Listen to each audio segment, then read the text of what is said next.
Isang magandang gabi po sa atin lahat mga katambayan. May tumawag po sa atin, kumontak, bukas daw may pupunta sila dito at bibilhin yung ating mga alagang manok, pagpipilian po nila. So ngayon pa lang po, ngayong gabi, hulihin na po natin yung mga manok po natin na natutulog sa itaas po ng puno. Ay lalagay na po natin sa kulungan para sa ganon ay kung magustuhan nila lahat yung ating mga alaga, at least hindi na tayo mahirapan manghuli bukas. Nakakulong na po.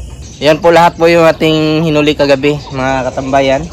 So nasa 31 po lahat, mga nasa kulungan. Doon na sa kabila, marami na din po tayong nakulong. Yan. At least din na tayo mahirapan mamaya kung sakaling bibilhin, papakyawin o pagpipilian niya po ng mga manok. Dito po rin yan, lahat yan kulungan. Sisiguraduhin po natin na magkakain ko ito. Bigyan na tayo dyan para sigurado na hindi na magutom.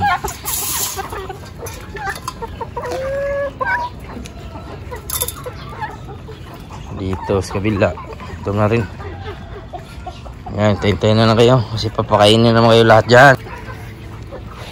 Kaya magugutom bago kayo alis. Siguraduhin po natin busog po kayo.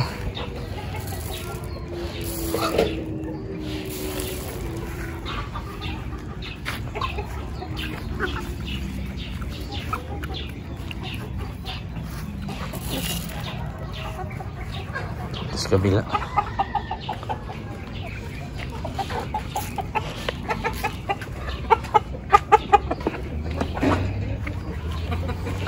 yan.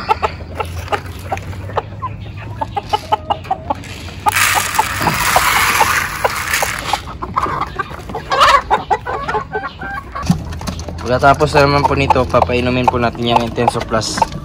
Ibabiyahe po kasi mas mabuti na po yung may electrolytes energy po silang baon. Dito naman daw yung bago natin mga breeders, pagpipilian niya daw. Ayan, natatakot na naman po tayo, baka pakyawin din po ito. Titingnan natin.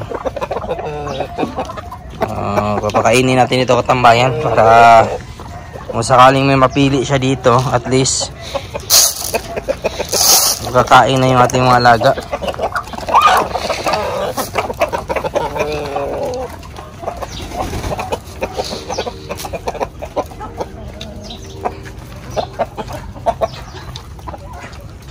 Nasa 20 naman ang inahin ito, tsaka 5 tandang, mga dark pa yung iba. Ayan katambayan, may bisita po tayo galing po Mawab, Davao de Orce, no? Si Sir Ruel. So si Sir Ruel katambayan ay yung ating mga alaga po dito na mga manok na kinuha kagabi ay kukunin lahat po ni Sir, pati yung nasa sa loob po ng ating breeders pen po, so sa ating breeders area. So Sir, salamat sir. Salamat sir. Sir. So manghuli na po tayo. Ito na po lahat yung ating mga manok na nahuli katambayan. Binili lahat sa atin ni Sir. Yan, salamat kay Sir Ruel. So pag nito, pagtali, so ganyan yung pagtali ko. So hindi dapat ganyan yung style para hindi mapilay. Yung sa lalaki ganun din. At nilagyan ko lang ng konting tali din dito sa may likuran para hindi po magalaw-galaw pag nabiyahe na. So yan, lahat po yung kinuha sa atin ni Sir katambayan. Pinakyaw lahat yung ating mga manok po dito. At sa mga kaibigan po natin na malapit Davao de Oro, Mawab sir, no? Pwede na kumuha ng sisiyo sir. Ilalagay ko lang yung contact mo sir dito sa screen. Sige sir, 0907-868-3869. So yan mga katambayan, mga Rhode Island Red yung mga breeders niya po. So sisiyo, may benta na po yan sisiyo sa susunod na buwan, sigurado yan. So salamat sir. Salamat sir, ayan. Padala din po tayo ng papurga po natin na worms togo at yung ating Intenso Power Star pang condition po nila. At yan na po yung mga manok ko, saktong-sakto, kasya po talaga dito papuntang Mawab. Ayan katambayan.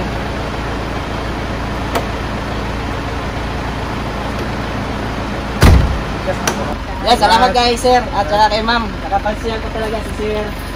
At si Sir Ray din po, si ma'am. si Ma'am Elisa. Sir, ma'am, ingat kayo sila. Salamat, sir. Sir, Salamat. ingat sir. Salamat Salamat, kayo sir. sila. So ito katambayan yung ating tawag nito. Nabenta natin kahapon. So lahat-lahat po nasa 45,000 po yung nasa 56. Yung iba po kasi nasa 3 to 4 months pa. So kailangan pa po ng 1 to 2 months bago mangitlog yung iba na naka-range po dito last time. Yung mga breeders po ay nibenta po natin yun ng 1,000 to 1,200 per head. So nagpapasalamat din po tayo kay sir. At first time po talaga natin na naubos lahat yung ating mga laga dito. Yung may natira man lang yung ating silky, hindi man niya natin. So pinaiwan po natin. Kung meron na sana na marami, sigurado ay kukunin pa po niya lahat. At yun nga, ibinenta natin lahat yung nasa 56 po ng nasa 45,000. So napakalaking tulong na po yan sa ating pagmamanok. At yung ating gagawin na lang po nito ngayon, since wala po tayong mga alaga, maghanap po tayo ng mga panibagong breeders po. Breeders yung ating bibilhin sa susunod para sa ganun, laying na at makakapag-produce tayo ng itlog. So kung ako ang tatanungin naman po, walang problema sa akin kahit 1 year po yung ating nabili po ng mga inahin. Nangiitlog po yan, basta importante lang po maganda yung pakain, may vitamins at protektado sa sakit. So yan po yung pinaka-importante dyan, alagaan po natin yung ating mga breeders at huwag po natin pasubrahan din po ng pagkain para maganda din yung pangitlog. Dapat nasa 50 to 60 grams lang po yung pakain nila kada pakain. So yan po yung technique sa pagpapakain sa mga breeders. At yan po, mauwa pa po yun si sir.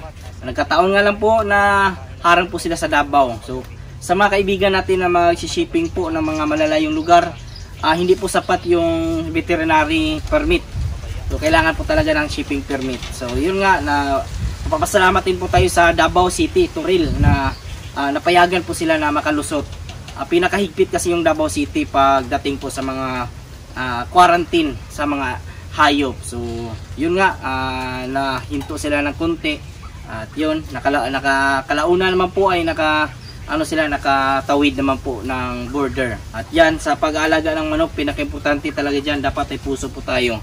May mga time kasi dati sa atin last year na talagang mahina yung manok. So hindi ako nawalan na pag-asa, patuloy pa rin po tayo. Ang pagmamanok kasi kailangan may puso ka dito eh. At importante dyan, may budget ka po talaga na pangtustos. Kasi may time pag hindi tayo nabintahan, magsisi tayo sa uli, nagbenta ng mura. Pagka kinabukasan o sa susunod na buwan, 2 buwan, babalik na naman yung bintahan, malakas na naman yung bintahan. So yung ating binenta po ngayon, ay binenta natin ng mura kasi wala tayong benta, nawalan tayo ng pag-asa, walang tayo ng gana, kaya binenta ng mura. So yan po yung karamihan po na sinusukuan po ng mga nagmamanok talaga. So dapat may budget ka na kaya mong gustusan kahit hindi ka mabintahan ngayong buwan, 2 buwan. Dapat ganun, may may budget ka po talaga. Kasi ako dati 3 buwan nga hindi tayo nabintahan, pero okay lang, walang problema. Patuloy pa rin po tayo mag-alaga. Kasi pwede din naman po kainin natin yung itlog kung wala tayong wala tayong gawin nating pangulam.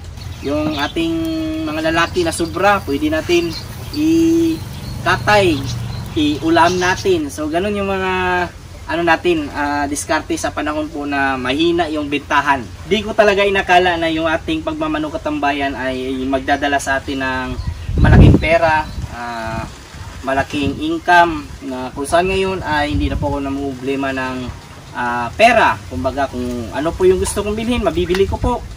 So lahat po dahil po yan sa pagmamanok. Hindi ko nakala na yung pag-alaga ko ng manok po dati sa ako po ay high school, elementary, bata pa po ako, ay nagamit ko po ngayon.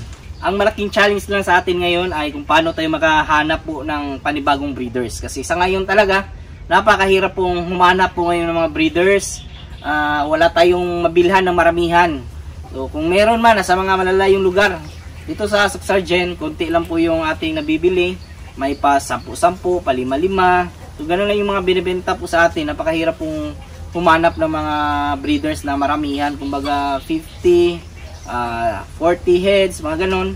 Yan lang po ngayong araw mga katambayan, at sa mga nanood po pala na aking mga previous videos, mga bago po natin subscribers and viewers, welcome po sa aking channel. At kung kayo lang po yung napadaan ngayon, sana po ay consider nyo po na subscribe, i-follow yung ating channel. Malaking tulong po yan. Kung may mga katanungan naman po kayo, ilagay nyo lang po sa comment section at ating sasagutin. At huwag kalimutan i-click yung notification bell para sa mga susunod na videos. Sa mga nanood po dyan ngayon, shoutout po sa inyong lahat. Sa mga hindi ko naman po na shoutout, i-shoutout ko lang kayo sa susunod. Maraming salamat, God bless, at ingat po kayo palagi. Bye bye!